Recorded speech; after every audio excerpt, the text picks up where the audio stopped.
के प्रधानमंत्री आदरणीय नरेंद्र मोदी जी का, जिन्होंने अपना कीमती समय निकाला इस उद्घाटन समारोह के लिए और अपनी उपस्थिति से इंडियन न्यूज़पेपर सोसाइटी को ऊर्जा दी। बहुत बहुत तालियां।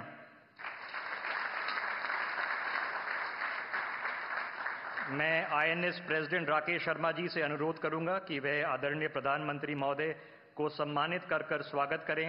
राकेश शर्मा जी।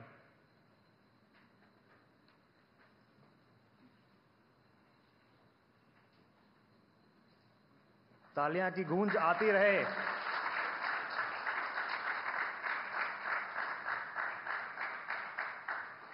ये प्लाक आईएनएस की तरफ से प्रधानमंत्री को समर्पित किया जा रहा है।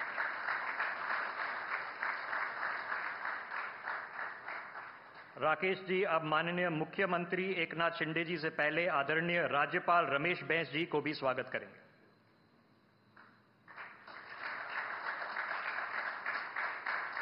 राकेश जी, माननीय मुख्यमंत्री एकनाथ शिंदे जी का भी स्वागत करें।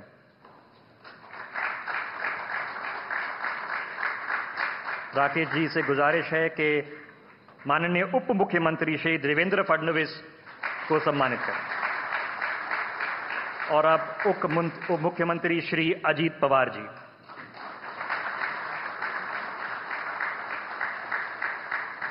राकेश जी, आपसे अनुरोध है कि आप यहां आके आदरणीय प्रधानमंत्री जी और हमारे अतिथियों को कुछ शब्द बोलकर स्वागत करें।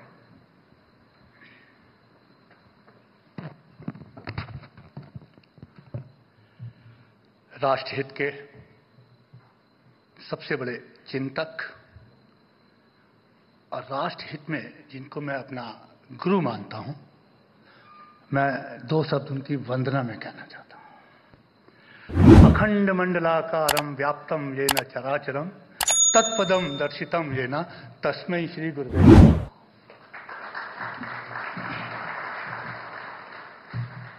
आदरणीय प्रधानमंत्री जी श्री नरेंद्र मोदी जी, महाराष्ट्र के राज्यपाल आदरणीय रमेश बैस जी, मुख्यमंत्री आदरणीय श्री एकनाथ शिंदे जी, उप मुख्यमंत्री आदरणीय श्री देवेंद्र फडणवीस जी एवं उप मुख्यमंत्री श्री अजीत पवार जी, मीडिया जगत को दशा दिशा देकर संचालित करने वाली स्तुति जन एवं सदन में उपस्थित गणमान्य भाइयों और बहनों, आईएनएस की तरफ से मैं आप सबका हार्दिक स्वागत करता हूं। पदम आदरणीय भारत के यशस्वी प्रधानमंत्री श्री नरेंद्र मोदी जी, आज आईएनएस मुंबई के भवन के उद्घाटन के अवसर पर हम आपको अपने बीच पाकर गौरवान्वित ही नहीं, अभिभूत भी महसूस कर रहे हैं। दुनिया के सबसे बड़े लोकतांत्रिक राष्ट्र भारत के प्रधानमंत्री जी ने जो विश्व कुटुंब को एक साथ लेकर आगे बढ़ने का संकल्प लिया है, उसे हम सब ने इनके बीते 10 वर्षों के कार्य को देखकर स्वयं अनुभव किया होगा। इनकी विश्व को नेतृत्व देने की क्षमता हमने G20 के सफल आयोजन के समय, जब आपने एक पृथ्वी एक परिवार का नारा देकर सनातन द्वारा प्रदत्त वसुधैव कुटुंबकम को साकार किया, G7 में महत्वपूर्ण भूमिका निभाई और अभी हाल ही में रूस यात्रा के द्वारा विश्व शांति के लिए वार्ता का संदेश देकर एक शांति प्रिय समाधान का मार्ग प्रशस्त किया। सर्वप्रथम मैं आपको तीसरी पारी के लिए हार्दिक शुभकामनाएं देता हूं। आपने तीसरी पारी के प्रारंभ में तिगुनी मेहनत कर विकसित भारत के स्वप्न को साकार करने का संकल्प लिया है।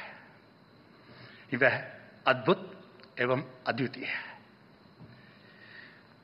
इसने प्रत्येक भारतवासी के मन में आशा और विश्वास का संचार किया है कि हम हर परिस्थिति का सामना करते हुए विकसित भारत के लक्ष्य को अवश्य प्राप्त करेंगे। बीते दिनों स्वामी विवेकानंद के चरणों पर माल्यार्पण करते हुए और गहरा ध्यान लगाकर संकल्प वाक्य उठो, जागो और आगे बढ़ो, अर्थात उत्तिष्ठ, जागृत, प्राप्य बोधक। और अब हमारा भारत विश्व गुरु बने और इसके साथ प्रधानमंत्री जी के नेतृत्व में हम सब आगे बढ़ चले हैं। प्रधानमंत्री जी, प्रतिमा आप राष्ट्रीय मुद्दों पर मन की बात कर 140 करोड़ भारतीयों में ऊर्जा का संचार कर उन्हें प्रेरित कर रहे हैं। आज मैं भी आपसे हृदय के अंतःकरण से राष्ट्रहित में बात करना चाहता हूं। प्रधानमंत्री जी, आपके समक्ष जो मीडिया जगत के सर्वोच्च पद पर आसीन लोग बैठे हैं, वो भारत के हैं, वो भारतीय हैं। भारत इनके लिए सर्वोपरि है। राष्ट्रहित में सकारात्मक समालोचना और अंतोतगत्वा अपने अंतर्मन में यह बात भी जरूर कहूंगा कि हमारा सोशल मीडिया जितना मुखर हो रहा है, उस पर देश हित में कुछ अंकुश भी जरूरी है। तभी हम राष्ट्रहित सर्वोपरि रखते हुए समस्त कार्यों को संपादित कर सकते हैं। हम समाचार पत्र जगत के लोग अपनी मर्यादाओं को ध्यान में रखते हुए ही कार्य करते हैं और कभी भी निर्धारित सीमाओं का उल्लंघन नहीं करते। हम सभी समाचार पत्रों को अपनी अपनी जिम्मेवारी भी निर्धारित परिधि के दायरे में निभानी आती है। भारत विविधताओं और अन्य अनेक भाषाओं का देश है। हिंदी सहित सभी भाषाई समाचार पत्र अनवरत सरकार के अच्छे कार्यों को गांव, देहात, कस्बों एवं जिलों तक विषम परिस्थितियों में भी पहुंचाने का अतुलनीय कार्य कर रहे हैं। लिहाजा उनकी ओर भी हम आपका ध्यान आकृष्ट करना चाहते हैं। इन समाचार पत्रों को अपनी जिम्मेदारी को संपादित करने में जो कठिनाई आती है, उसे राष्ट्रीय स्तर पर समझना और देखना होगा। प्रधानमंत्री जी, राष्ट्रहित को समृद्ध बनाने के लिए यह भी जरूरी है कि मीडिया जगत और सरकार एक दूसरे के पूरक बनकर बढ़ेंगे तो ही विकसित राष्ट्र भारत का संकल्प शीघ्र ही साकार होगा। प्रधानमंत्री जी, संवैधानिक ढांचे और लोकतंत्र के मंदिर में जो नारेबाजी और हंगामे का दृश्य उभर रहा है, उस पर भी हमें गंभीरता से विचार करना होगा। इसे देख हम सब विचलित हैं, यह कहीं विकास में आड़े तो नहीं आएगा। प्रधानमंत्री जी, आप हमें आशीर्वाद देने आए हैं और आपसे एक बात साझा करना चाहता हूं कि कोरोना कालखंड के उपरांत हमारा समाचार पत्र उद्योग अभी तक उभर नहीं पाया है। आपसे इससे निकलने के लिए कुछ प्रस्ताव और सुझाव दे रहे हैं। इसमें आपके आशीर्वाद की आवश्यकता पड़ेगी। सर, हम लंबी अवधि तक राष्ट्र की सेवा कर सकें, इसके लिए कुछ दिन पूर्व ही आपकी सरकार में वित्त मंत्री श्रीमती निर्मला सीतारमण जी को मैं कुछ सुझाव देकर आया हूं। आशा करते हैं वह इस बजट में उन पर विचार अवश्य करेंगी, जिसे हमें कुछ सहायता मिल सकेगी। प्रधानमंत्री जी, एक बात का और उल्लेख करना चाहूंगा जिससे पूरा मीडिया जगत उथल पुथल हो गया। सर्वोच्च न्यायालय ने एक फूड और हेल्थ प्रोडक्ट्स के विज्ञापन को लेकर एक आदेश पारित किया था, लेकिन कुछ अति उत्साही अधिकारियों ने इसे हर प्रकार के विज्ञापन पर लागू कर दिया। आदेश था कि विज्ञापनदाता और विज्ञापन एजेंसी विज्ञापन देने से पहले सूचना और प्रसारण मंत्रालय या भारतीय प्रेस परिषद की साइट पर सेल्फ डिक्लेरेशन देना होगा कि इस विज्ञापन में कोई भ्रामक दावा नहीं है। सर, देश में लगभग 13 लाख विज्ञापनदाता हैं, जिसमें अधिकतर गांव, कस्बों और जिलों से हैं और उनके पास ऐसी कोई सुविधा नहीं है कि वो सेल्फ डिक्लेरेशन साइट पर डाल सकें। इससे समाचार पत्रों को आर्थिक घाटा होना शुरू हो गया है। हम चाहेंगे भविष्य में ऐसा कोई भी आदेश जारी करने से पहले संबंधित लोगों से चर्चा अवश्य होनी चाहिए, जिससे उत्पन्न होने वाली समस्याओं से बचा जा सके। इंडियन न्यूज़पेपर सोसाइटी की स्थापना 85 वर्ष पूर्व 1939 में हुई थी। आज हमारे बड़े, मंझोले और छोटे अखबारों को मिलकर 800 सदस्य हैं। यह सोसाइटी उनके हितों के लिए काम करती है। आज इस मौके पर मैं उन सभी साथियों का, खासकर जिन्होंने इस भवन के निर्माण में बहुमूल्य योगदान दिया है, उन्हें भी याद करना चाहूंगा। जैसे श्री विजय दर्डा, जिन्होंने जमीन दिलवाने में महत्वपूर्ण योगदान दिया, श्री एच.एन. कामा, जिन्होंने लगातार इस प्रोजेक्ट पर बारीकी से निगाह रखते हुए इसे संपन्न करवाया। मेरे पूर्ववर्ती अध्यक्षों ने भी अपनी तरह योगदान दिया। हमारी सेक्रेटरी जनरल मेरी पॉल ने भी लगातार बहुत भागदौड़ कर कार्य संपादित किया।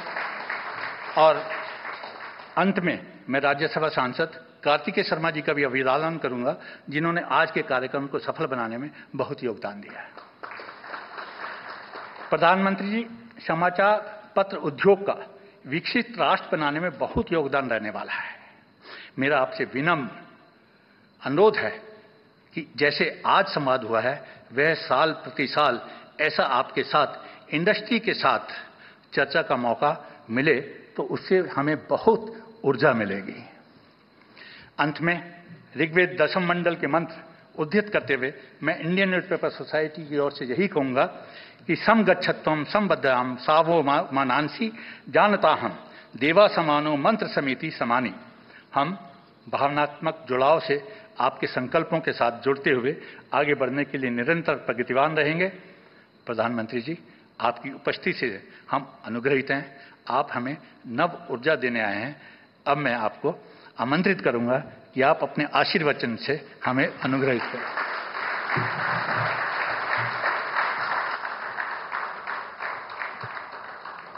महाराष्ट्र के गवर्नर श्रीमान रमेश बैस जी, मुख्यमंत्री श्रीमान एकनाथ शिंदे जी, उप मुख्यमंत्री भाई देवेंद्र फडणवीस जी, Ajit Dada Pawar ji, Indian newspaper society के प्रेसिडेंट भाई राकेश शर्मा जी, सभी वरिष्ठ महानुभाव, देवी और सज्जनों, सबसे पहले मैं इंडियन न्यूज़पेपर सोसाइटी के सभी सदस्यों को बहुत बहुत बधाई देता हूं। आज आप सभी को मुंबई में एक विशाल और आधुनिक भवन मिला है। मैं आशा करता हूं कि इस नए भवन से आपके कामकाज का जो विस्तार होगा, आपकी जो ईज ऑफ वर्किंग बढ़ेगी, उससे हमारे लोकतंत्र को भी और मजबूती मिलेगी। इंडियन न्यूज़पेपर सोसाइटी तो आजादी के पहले से अस्तित्व में आने वाली संस्थाओं में से एक है और इसलिए आप सबने देश की यात्रा के हर उतार चढ़ाव को भी बहुत बारीकी से देखा है, उसे जिया भी है और जन सामान्य को बताया भी है। इसलिए एक संगठन के रूप में आपका काम जितना प्रभावी बनेगा, देश को उसका उतना ही ज्यादा लाभ मिलेगा। साथियों, मीडिया केवल देश के हालातों का मुख्य दर्शक भर नहीं होता। मीडिया के आप सभी लोग हालातों को बदलने में, देश को दिशा देने में एक अहम रोल निभाते हैं। आज भारत एक ऐसे कालखंड में है जब उसकी अगले 25 वर्षों की यात्रा बहुत अहम है। इन 25 वर्षों में भारत विकसित बने, इसके लिए पत्र पत्रिकाओं की भूमिका भी उतनी ही बड़ी है। ये मीडिया है जो देश के नागरिकों को जागरूक करता है। ये मीडिया है जो देश के नागरिकों को उनके अधिकार याद दिलाता रहता है और यही मीडिया है जो देश के लोगों को ये एहसास दिलाता है कि उनका सामर्थ्य क्या है। आप भी देख रहे हैं, जिस देश में नागरिकों में अपने सामर्थ्य को लेकर आत्मविश्वास आ जाता है, वो सफलता की नई ऊंचाई प्राप्त करने लगता है। भारत में भी आज यही हो रहा है। मैं एक छोटा सा उदाहरण देता हूं आपको। एक समय था जब कुछ नेता खुलेआम कहते थे कि डिजिटल ट्रांजैक्शन भारत के लोगों के बस की बात नहीं है। ये लोग सोचते थे कि आधुनिक टेक्नोलॉजी वाली चीजें इस देश में नहीं चल पाएगी, लेकिन भारत की जनता की सूझबूझ और उनका सामर्थ्य आज दुनिया देख रही है। आज भारत डिजिटल ट्रांजैक्शन में दुनिया में बड़े बड़े रिकॉर्ड तोड़ रहा है। आज भारत के यूपीआई की वजह से आधुनिक डिजिटल पब्लिक इंफ्रास्ट्रक्चर की वजह से लोगों की ईज ऑफ लिविंग बढ़ी है, लोगों के लिए एक स्थान से दूसरे स्थान पैसे भेजना आसान हुआ है। आज दुनिया भर में हमारे जो देशवासी रहते हैं, खास करके गल्फ के देशों में, वो सबसे ज्यादा रेमिटेंस भेज रहे हैं और उनको जो पहले खर्च होता था उसमें से बहुत कमी आ गई है। और इसके पीछे एक वजह ये डिजिटल रिवॉल्यूशन भी है। दुनिया के बड़े बड़े देश हमसे टेक्नोलॉजी और हमारे इंप्लीमेंटेशन मॉडल को जानना समझने का प्रयास कर रहे हैं। ये इतनी बड़ी सफलता सिर्फ सरकार की है ऐसा नहीं है। इस सफलता में आप सभी मीडिया के लोगों की भी सहभागिता है और इसलिए ही आप सब बधाई के भी पात्र हैं। साथियों, मीडिया की स्वाभाविक भूमिका होती है डिस्कोर्स क्रिएट करना, गंभीर विषयों पर चर्चाओं को बल देना। लेकिन मीडिया के डिस्कोर्स के दिशा में कई बार सरकार की नीतियों की दिशा पर निर्भर होती है। आप जानते हैं, सरकारों में हमेशा हर कामकाज के पीछे अच्छा है बुरा है, लेकिन वोट का गुणा भाग उसकी आदत लगी ही रहती है। हमने आकर के इस सोच को बदला है। आपको याद होगा, हमारे देश में दशकों पहले बैंकों का राष्ट्रीयकरण किया गया था, लेकिन उसके बाद की सच्चाई ये थी कि 2014 तक देश में 40-50 करोड़ गरीब ऐसे थे जिनका बैंक अकाउंट तक नहीं था। अब जब राष्ट्रीयकरण हुआ तब जो बातें कही गई और 2014 में जो देखा गया, यानी आधा देश बैंकिंग सिस्टम से बाहर था। क्या कभी हमारे देश में ये मुद्दा बना? लेकिन हमने जनधन योजना को एक मूवमेंट के तौर पर लिया। हमने करीब 50 करोड़ लोगों को बैंकिंग सिस्टम से जोड़ा। डिजिटल इंडिया और भ्रष्टाचार विरोधी प्रयासों में यही काम हमारा सबसे बड़ा माध्यम बना है। इसी तरह स्वच्छता अभियान, startup India, stand up India जैसे अभियानों को अगर हम देखेंगे, ये वोट बैंक पॉलिटिक्स में कहीं फिट नहीं होते थे। लेकिन बदलते हुए भारत में देश की मीडिया ने इन्हें देश के नेशनल डिस्कोर्स का हिस्सा बनाया। जो स्टार्टअप शब्द 2014 के पहले ज्यादातर लोग जानते भी नहीं थे, उन्हें मीडिया की चर्चाओं ने ही घर घर तक पहुंचा दिया है। साथियों, आप मीडिया के दिग्गज हैं, बहुत अनुभवी हैं। आपके निर्णय देश के मीडिया को भी दिशा देते हैं।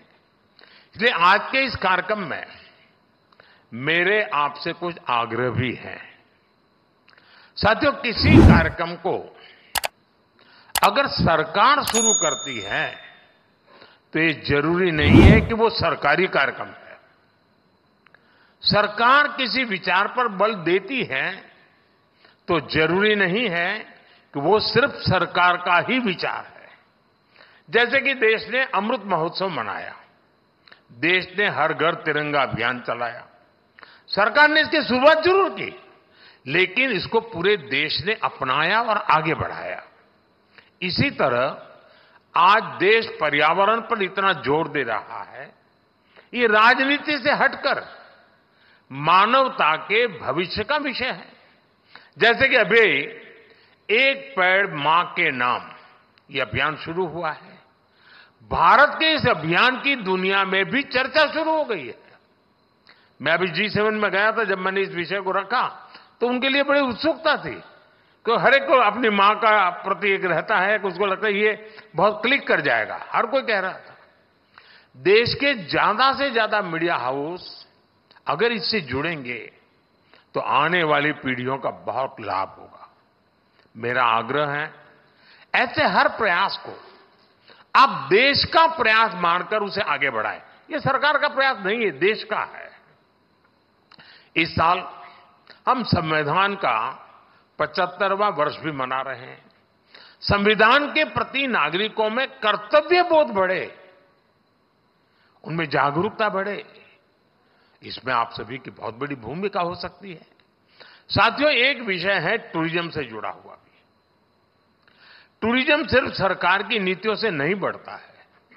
जब हम सब मिलकर देश की ब्रांडिंग और मार्केटिंग करते हैं तो देश के सम्मान के साथ साथ देश का टूरिज्म भी बढ़ता है। देश में टूरिज्म बढ़ाने के लिए आप लोग अपने तरीके निकाल सकते हैं। अब जैसे मान लीजिए महाराष्ट्र के सभी अखबार मिलकर के तय करें कि भाई हम सितंबर महीने में बंगाल के टूरिज्म को प्रमोट करेंगे अपनी तरफ से। तो जब महाराष्ट्र के लोग चारों अखबारों में हर तरफ बंगाल बंगाल देखे तो उनको करेगा यार इस बार बंगाल जाने का कार्यक्रम बनाए तो बंगाल का टूरिज्म बढ़ेगा। मान लीजिए आप 3 महीने के बाद तय करेंगे भाई हम तमिलनाडु की सारी चीजों पर सब मिल करके एक ये करेंगे एक दूसरा करे, ऐसा नहीं, तमिलनाडु फोकस करेंगे। आप देखिए एकदम से महाराष्ट्र के लोग टूर में जाने वाले होंगे तो तमिलनाडु की तरफ जाएंगे। देश के टूरिज्म को बढ़ाने का एक तरीका, और जब आप ऐसा करेंगे तो उन राज्यों में भी महाराष्ट्र के लिए ऐसे ही कैंपेन शुरू होंगे जिसका लाभ महाराष्ट्र को मिलेगा। इससे राज्यों में एक दूसरे के प्रति आकर्षण बढ़ेगा, जिज्ञासा बढ़ेगी, और आखिरकार इसका फायदा जिस राज्य में आप ये इनिशिएटिव ले रहे हैं और बिना कोई एक्स्ट्रा प्रयास किए बिना आराम से होने वाला काम है। साथियों, आप सभी से मेरा आग्रह अपनी ग्लोबल प्रेजेंस बढ़ाने को लेकर भी है। हमें सोचना होगा दुनिया में हम नहीं है as far as media is concern. हम 140 करोड़ लोग के देश हैं। इतना बड़ा देश, इतना सामर्थ्य और संभावनाएं, और बहुत ही कम समय में हम भारत को 3rd लार्जेस्ट इकोनॉमी होते देखने वाले हैं। अगर भारत की सफलताएं दुनिया के कोने कोने तक पहुंचाने का दायित्व भी आप बहुत बखूबी निभा सकते हैं। आप जानते हैं कि विदेशों में राष्ट्र की छवि का प्रभाव सीधे उसकी इकोनॉमी और ग्रोथ पर पड़ता है। आज आप देखिए विदेशों में भारतीय मूल के लोगों का कद बढ़ा है, विश्वसनीयता बढ़ी है, सम्मान बढ़ा है, क्योंकि विश्व में भारत की साख बढ़ी है। भारत भी वैश्विक प्रगति में कहीं ज्यादा योगदान दे पा रहा है। हमारा मीडिया इस दृष्टिकोण से जितना काम करेगा देश को उतना ही फायदा होगा। और इसलिए मैं तो चाहूंगा कि जितनी भी यूएन लैंग्वेजेज है उनमें भी आपके पब्लिकेशंस का विस्तार हो। आपकी microsites, social media accounts in भाषाओं में भी हो सकते हैं। और आजकल तो एआई का जमाना है, ये सब काम आपके लिए अब बहुत आसान हो गए हैं। साथियों, मैंने इतने सारे सुझाव आप सबको दे डाले हैं, मुझे मालूम है आपके अखबार में, पत्र पत्रिकाओं में बहुत लिमिटेड स्पेस हो रहती है, लेकिन आजकल हर अखबार पर और हर एक के पास एक पब्लिकेशन के डिजिटल एडिशंस भी पब्लिश हो रहे हैं। वहां न स्पेस की लिमिटेशन है और न ही डिस्ट्रीब्यूशन की कोई समस्या है। मुझे भरोसा है कि आप सब इन सुझावों पर विचार करके नए एक्सपेरिमेंट्स करेंगे और लोकतंत्र को मजबूत बनाएंगे। और मैं पक्का मानता हूं कि आपके लिए एक भले 2 पेज की छोटी एडिशन जो दुनिया की यूएन की कम से कम लैंग्वेजेज में हो, दुनिया का अधिकतम वर्ग उसको देखता है, पढ़ता है, एम्बेसीज उसको देखती हैं और भारत की बात पहुंचाने की एक बहुत बड़ा सोर्स आपकी ये जो डिजिटल एडिशंस है उसमें बन सकता है। आप जितना सशक्त होकर काम करेंगे देश उतना ही आगे बढ़ेगा। इसी विश्वास के साथ आप सभी का बहुत बहुत धन्यवाद और आप सबसे मुझे मिलने का अवसर भी मिल गया। मेरी आपको बहुत शुभकामनाएं हैं। धन्यवाद।